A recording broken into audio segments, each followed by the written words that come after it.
There stands as well before my eyes the one who'd laced together 6 great lion hides, Theocomes, so shielding horse and man.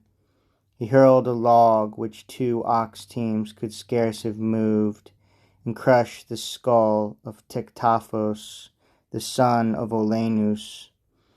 His skull's broad dome was shattered, and through mouth, nose, eyes, and ears the soft brains oozed, like whey, when curds are strained, or juice that trickles from a weighted press, squeezed through a strainer's fine-meshed apertures. But I, as he prepared to strip the spoils, your father knows, I plunged my sword deep in the spoiler's groin. And Telebous too, and Chthonius fell by my sword. The one had carried a forked pole, the other a spear.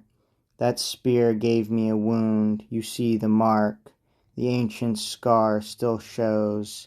Yes, in those days I ought to have been sent to capture Troy. In those far days my prowess could have stayed, if not subdued, great Hector.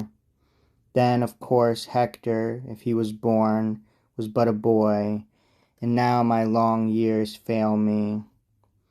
Need I tell how the half-horse Pyretus was outfought by Periphas, or how Ampyx had thrust his lance that lacked its point into the face of 4-footed Echeclus?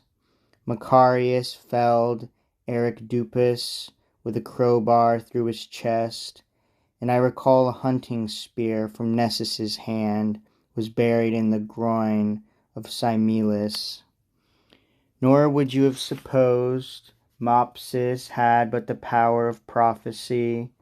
By Mopsus's lance Hodites, double-formed, lay vanquished, and in vain he tried to speak, for tongue was pinned to chin, and chin to throat. Tachenius 5 had fallen, Antimachus, axe-armed Pyremon, Bromus, Elymus, and Stiphelus. I don't recall their wounds, I noted names and number. Latreus next, giant in limbs and frame, came flying forth, armed with spoils of Thracian Halesus, whom he had slain. His years were then halfway from youth to age, with still a young man's strength and temples flecked with grey. A striking sight, with shield and sword and Macedonian lance, he faced in turn both forces, clashed his arms, and riding a tight ring cried haughtily across the empty air, "You, Caenis, there, must I endure you? You, always a wench, always Caenis to me. Doesn't your birth remind you?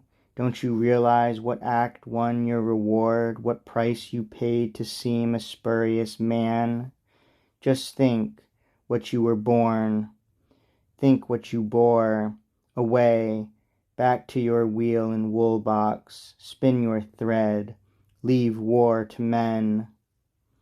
Such were his taunts, and as he galloped by, Caeneus let fly his spear and furrowed out the Centaur's flank where horse and man unite. Mad with the pain, he thrust his long lance full in Caeneus's unprotected face.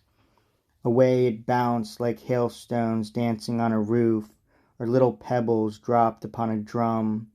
He closed, and in that rock-hard side he strove to sink his sword. The sword found no way in. "You'll not escape. If my sword point's so blunt, I'll slay you with the edge." He held the sword aslant and reached to slash him round his loins. The blow made a loud thud as if it struck marble. Against the carapace the blade broke in flying pieces. Long enough Caeneus had posed unwounded there before his wandering foe. "Come now," he cried, "I'll try my steel on you," and drove his deadly sword up to the hilt to the Centaur's flank, and turned and twisted the blind blade about inside his guts to wound and wound again.